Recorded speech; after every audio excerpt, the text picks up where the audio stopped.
What is up, folks? Welcome to another week of the High Tech Podcast. It's me, Josh. See, it still didn't work. I kind of just did a Mario thing before we jumped in, and I felt like maybe I could make it. Anyway, I'm Josh, one of the hosts of the High Tech Podcast, joined by the other host of the High Tech Podcast, the Will Illingworth. I don't know, nothing really came that. Yeah. I figure if you're gonna do it, I'll do it with you. Yeah, it'll be. It's been a week, folks. That's all I have to say. But I am excited that I have made it here. Yes, I have made it to podcast recording this week, to recording this episode, and my entire LMS has not exploded today. So that's where we're at. Will, how did the second half of your week go for you? It's a pretty good week. Folks, if you've been watching the podcast for any amount of time, you'll know that annually you get to watch me record an episode in a closet. Yeah, around this time of year. This is always the time we switch around who's recording where. Yeah, we are preparing to go to the beach, and instead of recording at the beach, we're recording ahead of the beach this week. So my week has been literally my work stuff. I've been planning towards my time off. My home stuff, planning towards my time off. My bed is currently covered in everything that I need to pack when we're done recording this. That has been the second half of my week. So, we're getting there and looking forward to some good old vitamin D and some beach time and family time and all that. So, yeah. And you're you're not really a beach guy though, right? That's not really your vibe? No, that's okay. Absolutely not. That's what I was going to say. I feel like I remember this from doing beach trips with you. That you're not exactly the beach vibe guy. Yeah, well, that would definitely kill the beach experience. There's a lot of that there. Yep. So what's good is you started this, so you just keep going. Listeners need to know. They've all been asking what's Will's beach they preferences. All need to know. Well, frankly, this is like the beach haters survival guide, right? Over time, first year that I went and there was a family thing, I was like, whatever, I'll suffer, right? I'll just suffer it. That's fine. Second year that I went, I was like, oh yeah, sure, I'll still just suffer it. This is fine. By the third year in a row, I was like, oh crap, I'm losing this battle. We're not going to change this beach vacation. This is going to happen, and I better buckle up, because if I'm just going to suffer forever, it's not going to be great. So I think year 3 or something, I bought a nice big tent kind of thing, that give you lots of shade. We got more chairs. We got the Yeti coolers for drinks. Okay. I just started investing. And so each year we've gotten more and more beach stuff to make it more comfortable. And it means I had to lean in, and I've frankly committed to it. But if I'm going to be out there, I may as well have the shade I want, the drinks I want, the chair I want. It's been a whole commitment. Yeah, you might be comfortable. This year we have so many people going. We're gonna have 2 tents. There's more chairs. Oh wow! It's a whole thing. Dang, it's a whole thing. Well, that's cool. That's how you survive the beach, folks. You just buy a lot of stuff. If you will. It seems to me that sounds like torture. I think because I've discovered I'm more happy at the beach when I don't have to take as much down to the beach. I'm good with just an umbrella that will cover me. For the most part, a chair that I'm comfortable in, and whatever new Brandon Sanderson book is out that I need to read, and then I'm usually good. A water bottle with some water in it, and I can handle time, because very responsible of you. Good job. Very Good chill. Job, That's the vibe. I'm now having a child, and we did our first mini beach experience with Milo last weekend. We're having a bigger beach trip coming up in a couple weeks in the beginning of August. But that was the first time where I had to experience, okay, now we actually have another small living being with us who needs more things. And so we had to take some more things down, including a small kiddie pool for him so he could, sit in the little water, which that was an experience for him. Mostly he was just he really likes baths, but he seems very confused when we put him in water with clothes on. He just kind of stares at us what is this thing that you're doing to me right now? So that's yeah. Well, I will have to start him adjust. Yeah, so it's fine. Yeah. But I did get to read some of my Brandon Sanderson book. I'm only a couple hundred pages into the 1900 pages that are in the book, but it's fine. It's a beefy, man. It's this thick. Winds of Truth, the new Wind and Truth, I think is the title, the newest book. There you go. I think this is the last one in the series of Stormlight Archive. So I just said a whole lot of nerdy things all there in one sentence. So if you like Well, nerdy fantasy books, Brandon Sanderson writes, in my opinion, very good books. Stormlight Archive is a great archive. I think this is book 5. So if you want to get in, there's a lot of space to read now. You know, it just makes your beach bag much heavier.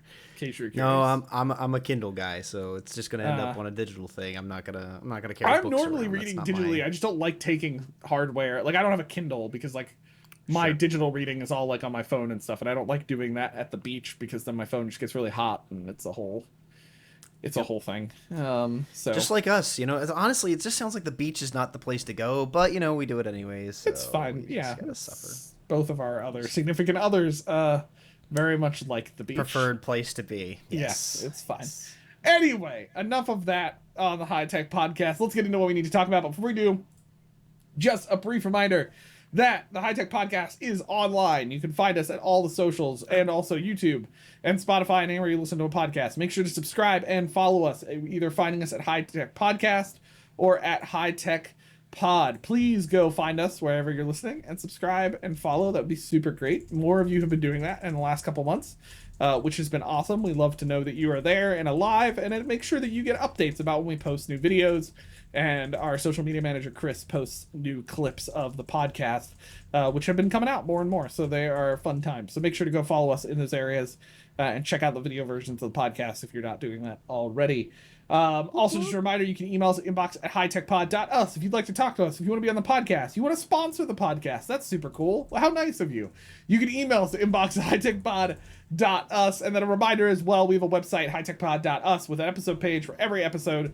And like our last episode when we talked about Synthesia, we posted the video that we made. A lot of times, especially recently as we've been doing more stuff with AI, we will post the resources and the stuff that we make to those episode pages. So make sure to go check those out.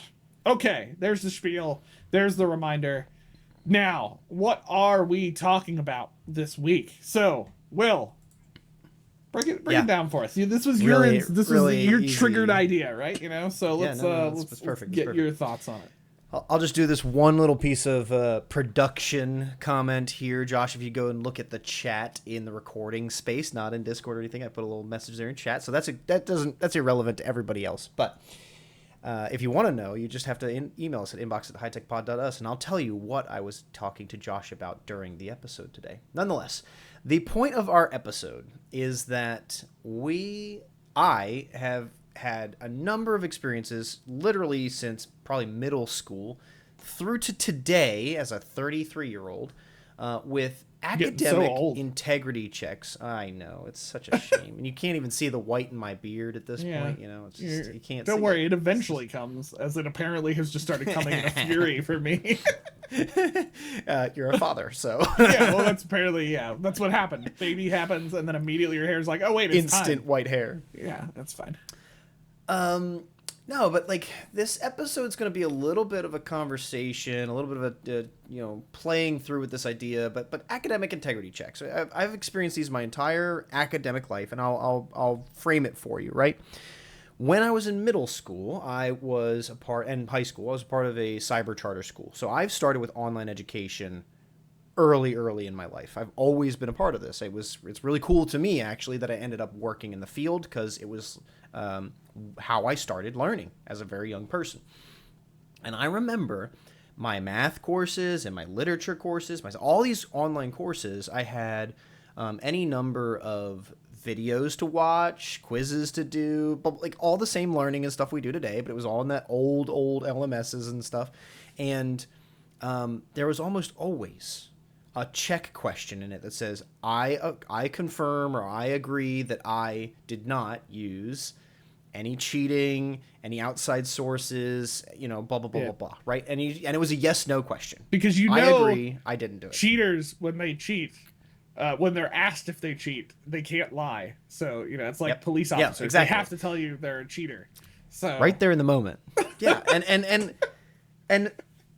what's wild about it is that while it was asking me this one little yes/no question, there were I don't remember if they were always graded as a kid, but I've experienced every different thing since then, right? So like in college, I remember going in and like having on physical tests, like the first page being like, I affirm that I did not use any outside sources, cheating, blah blah blah blah blah. Like, I don't know what it is that kind of motivated all these instructors and stuff to kind of put this in place over the years, but I've done everything. I've done the quiz, yes, no. I've handwritten my signature on papers affirming I did not cheat or I did not use outside sources.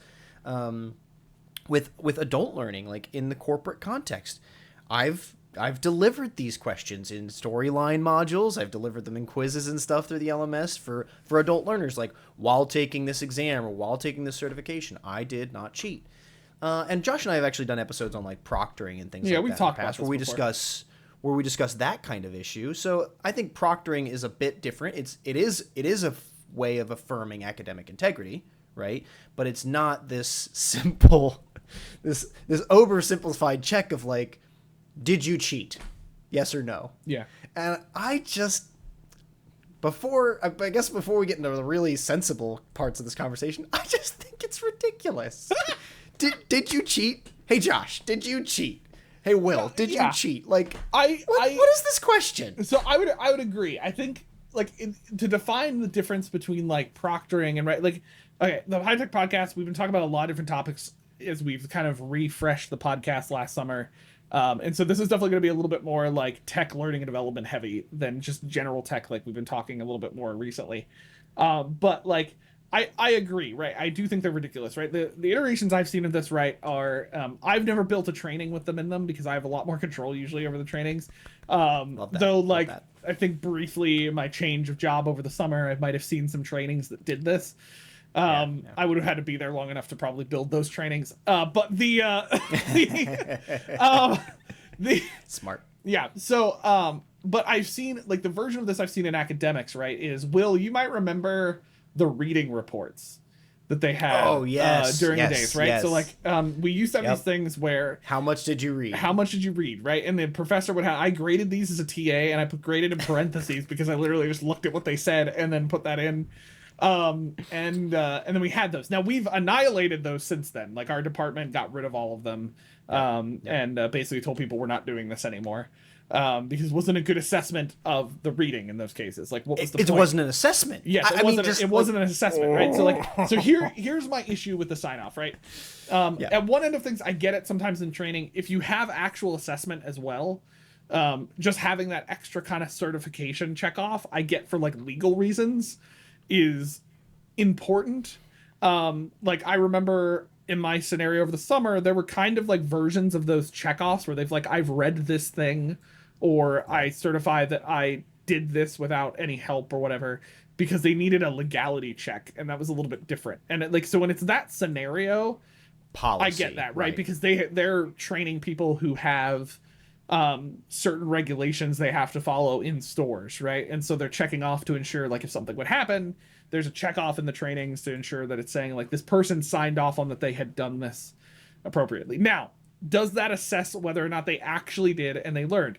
No, and that's why I think anything otherwise, and especially if that's just done without any other assessment, is absolutely absurd. Okay, so like, because it's not like, I made this joke a second ago, but I was very truthful, right? Like, let's play this out for a second. Okay, let's play this out for a second. A person does cheat, and then they're asked that question. What do you think they're gonna do? They're gonna check that they didn't cheat. Like, the person who cheated is not gonna say, no, you caught me. There's a checkbox now that I have to answer. I'm so sorry. If they had enough integrity to feel bad about that, they wouldn't have cheated in the first place. So like, and if they lie, they're gonna lie. You're not stopping a liar from lying. Yes, like, right. So like, so that's the aside. Okay, keep going. Like, well, that's my issue. It's like, it's not really doing what you think it's doing. All it's doing is saying you could put the onus on the person. Sorry, I see you typing things in. I'm writing a note because I want you to finish your thought. This is what I'm bringing up here in a second. But like, all it's doing is like, it's shifting the ownership to say, like, because I've heard people say, well, that's to them then, right? It's like, well, no, like we're gonna get into this next episode about talking about certification and stuff, but like if your training is supposed to be teaching and then certifying that they know the thing, it's on you no matter whether you put that checkbox or not to actually through authority and integrity certify that person, especially if people are relying on your training or your stuff to certify that that person is qualified to do a certain thing, right? So like that's important. Now, Will, you bring up a very good question. What if they check no? Like what happens when they check no? I'm literally just thinking about this, right? Like, so like you just said, you built some of those, or you dealt with some of those and graded the reading responses things. Like I remember making those too. I had a faculty member have me build this like 10-point scale that if a learner clicked this, they got X points. Yeah, in they this, got that X many points percentages. Yeah. You know who I'm talking about. Yeah. And like I'm just thinking like, okay, at least that was graded, right? In a sense, like whatever they clicked, they got a grade. But I'm just thinking like, okay, if someone put no, who's checking for that? Would the faculty member actually, like, did they get a notification? Hey, user checked no. No, they just like, okay, graded. They would have just seen it's graded. They would have kept moving. Maybe they would have noticed a 0 over a 100. Yeah, but like, well, they wouldn't have gotten, in an academic scenario, they wouldn't have gotten credit for that assignment. That's a difference. Like, now, if they checked, yes, right? If the faculty member checked, which in those scenarios where you were setting those reading reports up, they auto graded. So like if they submitted, like, and that was often on our scenario what was happening, right? Right. So like, but like let's run this through an e-learning training scenario that like we built in Storyliner things. So sure, I could set up logic in that course to not give them credit for if they check no, but then what's happening? Are they going to do the course again? Like, and like, what are they going to? Are they gonna through integrity the second time make sure they don't use helps? Like, oh no, I didn't know I wasn't supposed to use helps. I guess I won't do it the second time now. Like, like what's gonna happen? It's basically like asking, did you rob this place? And like expecting that they're gonna like what? Like what? Are you gonna put the money back? Yeah, like you robbed it. Like, okay, what are you gonna do? Put this in a real life scenario. I was once.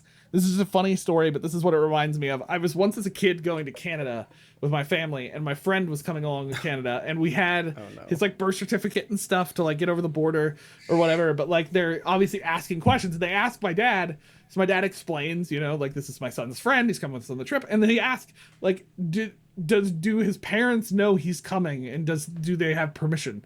Like, who says no to that? You know what I mean? Right, like that's like what's gonna now like. I guess they're looking to see how my dad responds. I'm stealing this child. But like that's not happening here. You know what I mean? So like it just reminds me of that, of like this is a stupid question. Like nobody's gonna say yes or no. And so something else you pointed out, but I think to get to maybe the positive of this conversation, right? People there is some do this savage. I guess maybe it's not the positive. Why do people do this? Let's stepping back. Why do people do these questions? What laziness? It's Sorry. You're on fire. I love it. Let's record on Saturday mornings, dude. You're ready. I got a whole espresso in me and a bagel sandwich. I'm on and a new haircut. I'm ready to go. Let's do it. Woo! I believe academic integrity checks, right? The things we're talking about in this episode are done for two reasons. One is some level, like you were saying, like a legal check or a liability check. Liability check. For cheating, right? It's about, I just don't want the learner to cheat. And so then if they cheat, I have some record that I can double catch them later if it's audited, right? Like so in that user journey, user cheats. User does the integrity check and says, no, I didn't cheat. User does the exam and gets 100. User gets found out for cheating. So now we come back. It's like we could just knock them for cheating. But we can also double come back and say, well, not only did you cheat, but you said you didn't cheat. So you've double lied. Well, let me ask what's a the question value here in real that? quick. Let me ask a question real quick. How do they find out that the learner cheated? Exactly. Like, you know what I mean? Okay, so like let's say somebody checks that box, right? Okay, they didn't cheat. And then what happens later? The way you find out they cheated is that they didn't know how to do the thing. That doesn't prove that they cheated. People forget things from learning, right? So like here's at the end of the day, I think the only valuable thing that I've seen is like they have to have a legal check in there somewhere, and so they put it in. The other reasons, in my opinion, are because they don't know how to assess the person without them being able to cheat. Right? Like that's sure. that's It's a the cheatable issue. exam. It's a cheatable the exam's exam. so easy. And so the assessment itself in the learning is just poorly done. Or you have a combination of two things happening. You have a learning that has way too lofty of goals because there's no way you could possibly assess that they know how to do that inside the training. And so because of that, you have to put this check in here that you didn't cheat, because the only thing they could then come up with was like rogue knowledge questions on the stuff from the content that they learned. That's at the end of the day, that like with the exception of the legal thing, and maybe you don't disagree with this, but the exception of the legal thing, this to me is like we're covering our butts because we don't actually know how to assess that this person learned what we taught them and knows it. And so we just put in knowledge check questions, and this could easily be cheated on by somebody just looking at the book. Right? Like that's an issue. Well, and the only other thing I had written down, and now I kind of even like double back on my own thought, is like it's a part of exam integrity. So, you know, we all know that's a problem in college, like exams getting shared out, sold on Chegg, and, you know, ending up on Reddit and stuff. So people are like studying the actual exam ahead of time, because one of those things about exams is people shouldn't be able to know the questions, which I think is actually its own problem with an assessment. I think it's fine for people to know the questions, especially if you want them to study for the answer. Nonetheless, in my corporate context, right, exam integrity is money, and it's not that it's not money in an academic context. But one of the things that I think is definitely different between traditional learning and corporate learning is in traditional learning, there's an altruistic starting point. Like I think everybody does assume we're here to learn, and so cheating is about, and the problem with cheating is about dishonesty and a lack of integrity. Yeah. There's a moral assessment to it. So in that context, academic integrity is used to address this issue of moral or ethical issues. In a corporate context, I find it to be either both protecting the exam from being stolen and kind of liability CYA, but the other side of it is protecting money. You know, like if people are just cheating on my exam and getting away with, you know, a win when they shouldn't have, they're now becoming something we're certifying them in something they aren't. So this bleeds into next week's conversation on certifications, but we're saying that they're better than they actually are. And that is not true when we want to be able to say this person's a great user of my product or something like that.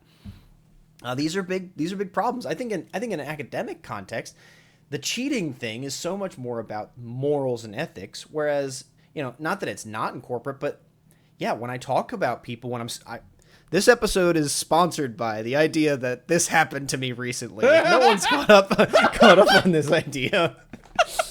I've been dealing with this in my day job, and I just wonder, like, you know, do any of us in corporate care about the ethics? Well, like, okay, and like I would argue they do. I mean, I don't think the corporate learning scenario is really that much different than the academic learning scenario, because the assumption that maybe some of faculty have on the academic side that like we all are coming here wanting to learn and have integrity is not always true. Some people are just paying to get the degree so that they can get their qualification to be able to get the job that they want to get. Like, you know what I mean? So it's the same scenario where somebody's trying to get certified just to get by in their job or you know, be okay to keep doing their job.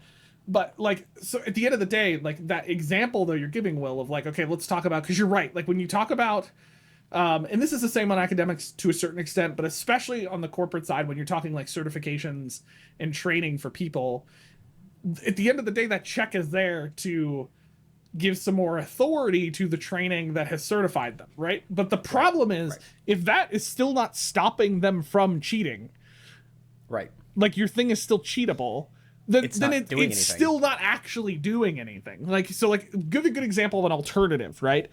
Is like a good training with correct goals that can be assessed in the whatever training scenario you're in, whether it's live or digital or whatever scenario that you're at, right? If done well, can certify someone, because there are ways to assess people that are not cheatable, in my opinion, right? Like there is a direction to do that. Like, so like, I'm not gonna get too far into this because it'll touch too much on our episode for next week, but like a good example of this is when I did the PMI certification for Agile Project Management. Like, the questions that they asked me were not rogue knowledge questions. They were scenario-based questions. And there was actually more than one right answer to the scenario, but it was evaluating how I answered the question to evaluate how I handled the scenario.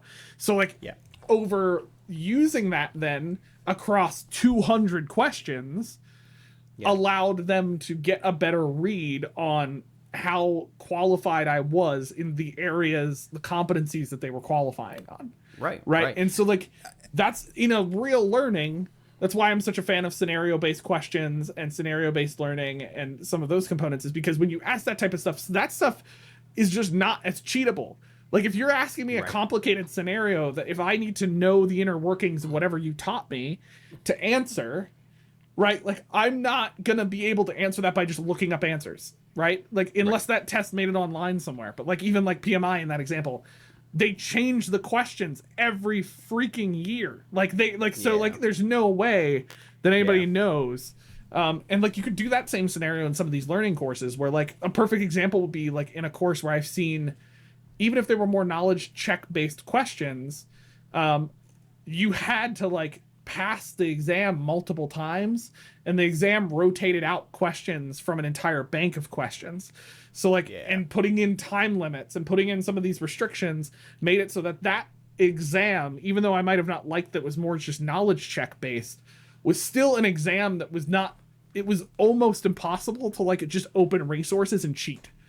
Like you had to be able to pass it, and you couldn't have like failed it and then just left and come back and learned the questions, because you're going to get a chance of different questions the next time around, right? So like there are ways to build assessment in training and use technology to build digital assessment, especially because that's mostly what we're talking about here is these types of trainings. There's ways to build these types of trainings with technology through scenario based, through interactivity, through kind of randomness, through different pathways, however you want to do it. There's ways to do this that make it so that even checking knowledge is not cheatable. And then there's no reason to ask them whether or not they did it, because if you did it that way, they couldn't have passed it if they were over there trying to just look up answers in a book, or quick get answers to things, right? Like that's the scenario. Right. So one of the things that I think is the problem is the question. I did not use any outside resources on this, blah, blah, blah, blah, blah, right? Like, I think that is part of the problem itself. One of the things I do like about what this is trying to accomplish is it is expectation setting. If I were to encourage someone on this subject, like if somebody came to me, and maybe I'm going to hold on to this idea and take it back to work on Monday. Somebody came to me and it's like, oh, let's have a question in the course that says, I did not use. What if we just put something at the front of the course at the very beginning? While doing this course, the expectation is not to use outside resources. And do you understand that, right? Again, it's not necessarily tied, because so many times this question is tied right to the exam. And we both know that's not going to do anything. If someone really is married to the sentiment, well, I need the learner to tell me they understand this. Okay, let's write this question differently and let's put it up at the front of the course. That's actually a part of like my suggestion for addressing this whole thing. Because if we're putting these questions in there, I don't believe they're actually addressing academic integrity or exam integrity. I think they bloat the LMS, like it's an extra question or it's an extra quiz, or there's just extra stuff in there. Like, it's not like it's making the LMS not work, but it's not useful. Mm-hmm. It is just distraction. It is overload on the user, and it's usually crappy user experience. Like mine that I'm thinking of, my example. I had to build an entire survey with one question and one yes/no answer in it, and now it slows the user down. The user experience is not very strong. I don't think that that's beneficial. It doesn't set up the user for success. It doesn't encourage them. Mm-hmm. It feels punitive. It doesn't actually do anything on the CYA level. It's not a liability. It's not legally powerful. The legal power in one sense is going to be if we have to get something involved. In a corporate context, we're going to have to get our lawyers involved. And that little checkbox, yes, no, is not going to be the thing that makes the difference in that scenario. So what I would see as ways to address this issue, if you are committed to something like academic integrity or an academic integrity check, put it up at the front of the course as a part of the welcome video or a part of the welcome narrative. Like, hey, during this course, we will not be using outside resources while taking assessments. That is one of our expectations. We put that expectation on you because we believe that the knowledge you're going to gain will be sufficient for you to exercise your abilities. I like that idea. Right? Like that's an affirmation. And you can just have a Synthesia video say it at the beginning of the course. You can have the faculty member say it at the beginning of the course. Yeah, it can just be it can be in the course description. That sentiment is not wrong. My opinion, and the nexus or the genesis of this course, this episode is that the little one button checkpoint isn't doing anything, and it's just slowing everybody down. Yeah. If we're going to keep that sentiment in, there's so many better ways to do the sentiment. Now, if we're actually going to address the problem of academic integrity, Josh, you've brought this up already several times. We need to change the assessment. Yeah. If the assessment is the thing that they can cheat on and therefore would be able to or motivated to cheat on, then we need to make that not cheatable. Mm-hmm. And we both know that, like, that can happen with changing the assessment. That can happen with changing the way we approach the learning. There's so many different ways, but like one of the ways you and I have played with that is just storyline and using, powerful tools to make assessments even better. Mm-hmm. I know in my context, I've mostly used that for, and we've done some building and stuff for that where it's like, more again on the knowledge check side or like training focus. So it's not necessarily academic, but have you seen any use of this in an online course or something like that? I don't think you've got that deeply into your curriculum no, yet, well, I mean, because we've already got like more instructor interaction assessment, like the assessment just looks different. I mean, like we'll use Storyline and Rise are being used in courses now, and actually we've just built it into our new course development system that launches cool in the fall here. But the like the difference there is we're using that more to create more interactivity in courses that already have some kind of assessment that is already more like based. But like a practical example I'd use this of recently is we were training a group of people on our course improvement process, right? And so we needed to do a new training on it, mainly because the training that we had done in the year before had just not been sufficient because we were implementing the whole process. And so like there needed to be more training, and we needed to be able to confirm more that people actually knew what was in the training, right? So when the training first started out, it was originally just going to be a bunch of videos in Rise, and I kind of pushed and said like, well, okay, well, if we really want to make sure they know this, we need to actually have some kind of checkpoint in the process of training, because it was a combination of live training and digital training. I was like, we need something here to actually assess that they at least know something at a certain level, right? Yeah. And so if the goal is that they can actually successfully do the improvement process, right? Like then we need to figure out what are the two things we need to assess. Well, they need to assess that they can actually understand how to apply the process, and then they need to actually assess that they can do the process, right? So we had two different checkpoints, right? So we used Storyline for this, where we actually built out, and props to Robin, who's been on the podcast before. She was the one who created the scenarios. We built out a couple scenario questions that were not just like, so in the training, we had a couple low stakes knowledge checks throughout the training in Rise. And this is what I like about like Rise, for instance. You can build them throughout it. So like they might have a video or two, and they had like very rogue knowledge check questions where it was basically just asking them about parts of the process, right? Now, if they really wanted to, they could scroll back up, look at the video that they just learned about, and answer those questions. That's fine. I don't really care. Those knowledge checks were serving a different purpose. They were serving a purpose of making sure they were actually paying attention. And if they weren't, they needed to go back and find the answer. And we actually didn't care if they went and looked up the answer. They needed to just go find the answer.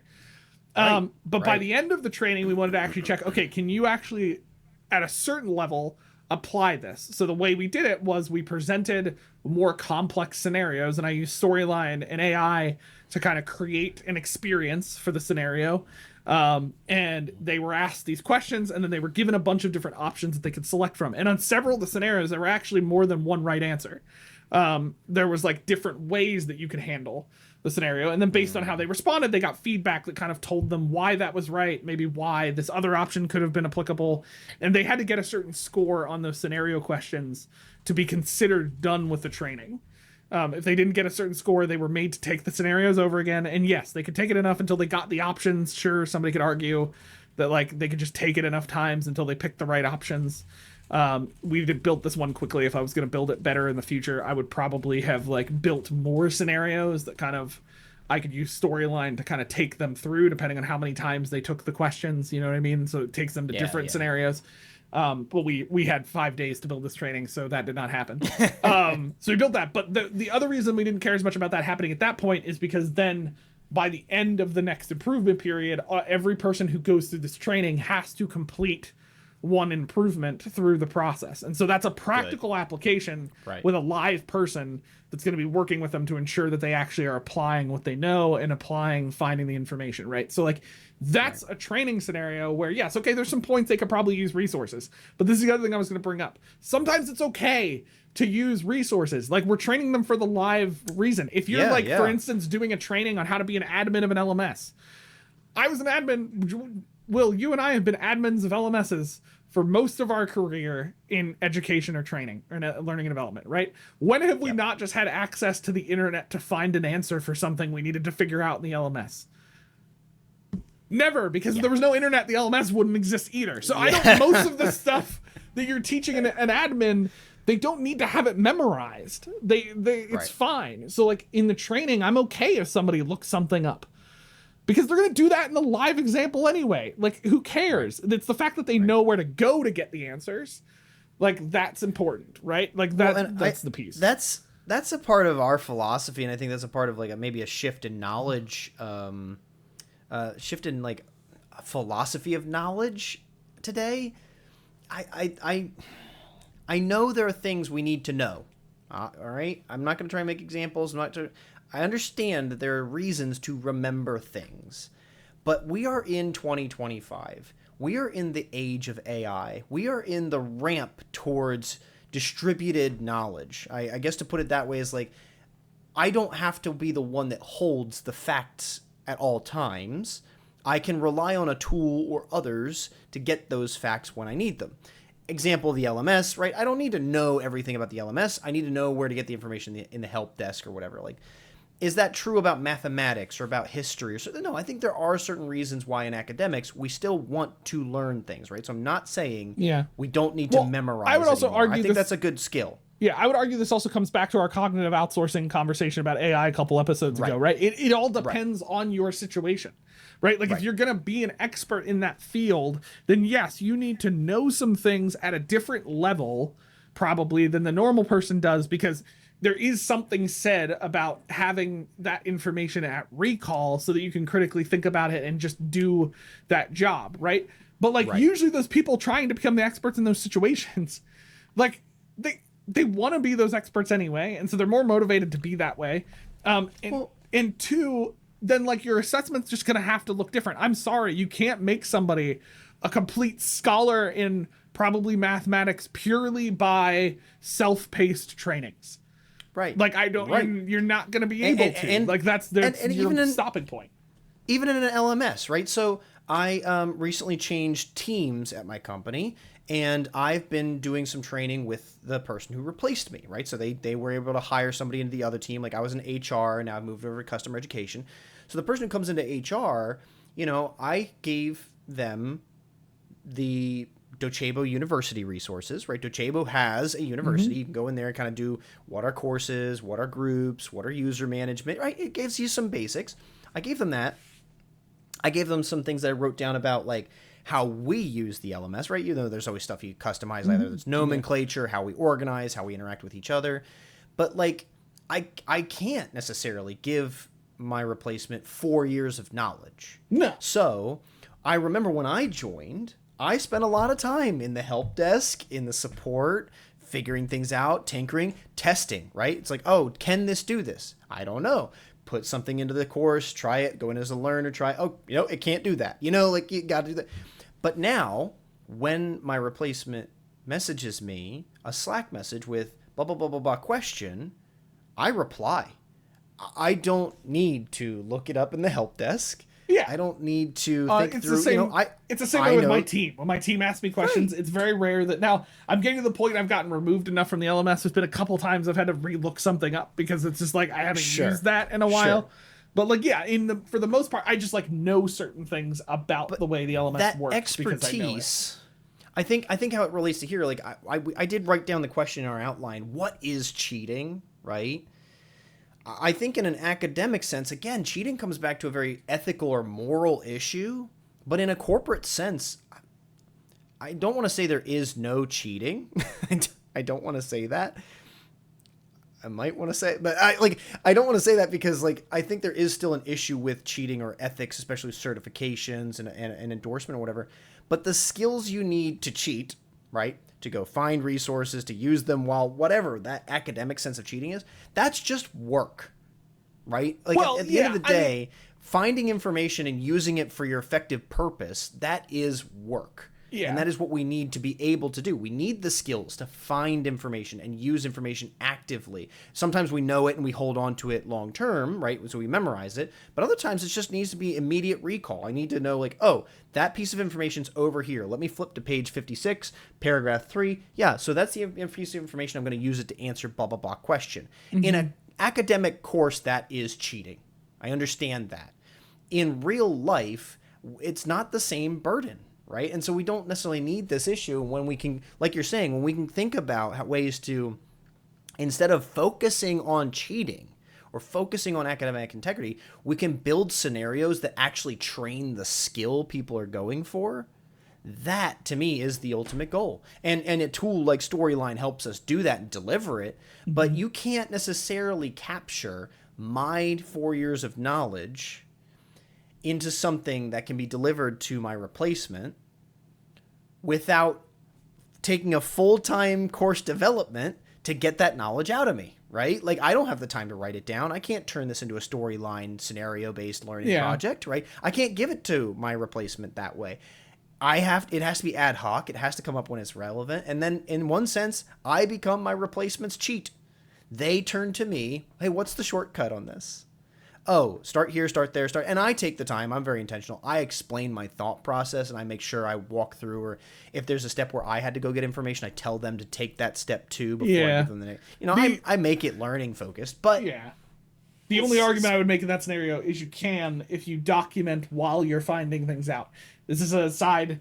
Man.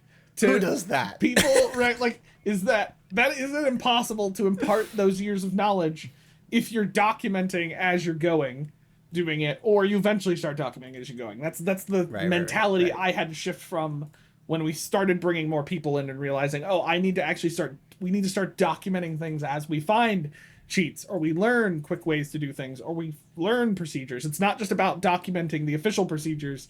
It's about documenting as much as you can, in a loose way, so that you're not building more work for yourself. That's a whole other conversation we'll talk about in documenting. But the only thing I would add is that the only thing I disagree with you on is that I'm not entirely sure it's as different between academics and corporate as you think it is. I think the issue is integrity comes down to what in there are you saying you've done or learned or become. The difference in corporate is that often in corporate there isn't an expectation that you're not using any outside resources or that you're citing things. The expectation is that in your work job, you're going to be looking stuff up. You're going to be finding resources, right? Academics sometimes I think could learn from that, because I do think we're in a shift in knowledge where this gets to the cognitive outsourcing scenario, where sometimes I still believe academics has an archaic vision of what knowledge is supposed to be. In the new day and age, like remembering things rogue memory was important in the day when we didn't have access to information the way we do now. Now, in some scenarios when we're training people to be experts in those fields, I get it, right? Like I was just talking with Justin about this at work. Like there's a different level when you're expecting somebody to be the top of the field as a mathematician, or the top of the field in this humanities subject, or the top of the field surgeon in education, right? But like getting there is not going to happen purely through academic courses. It's not going to happen. It's going to happen through academic courses, through mentoring, through experience, through that type of learning. Again, doesn't come from self-paced trainings. And that's on the corporate side where they could learn something, which is to I'm going to get on a soapbox for a second. Stop advertising that your LinkedIn video course is going to make you an expert leader. That is bullcrap.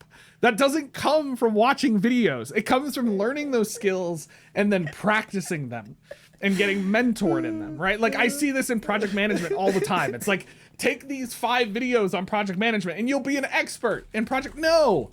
Like project management skills comes from learning the skills. It comes from practicing, learning, screwing up, practicing, learning, screwing up. Like it comes from years of experience, right? Of like training that. So like don't stop acting like your training is going to be the silver bullet to somebody becoming an expert in that area. That's the other problem, right? Yes. Like we're getting on a soapbox for a second, but I see this in corporate all the time, especially. It's like in training. It's like, well, people need to know how to do these things. So, I know what we'll do. We'll create a whole leadership training program. It's like, okay, well, yeah, that'll help people. But like if they're not actively leading and getting feedback, they're not going to get better just because they learned your 7 principles of leadership in that video and got asked what the principles were in a knowledge check question. Like that's...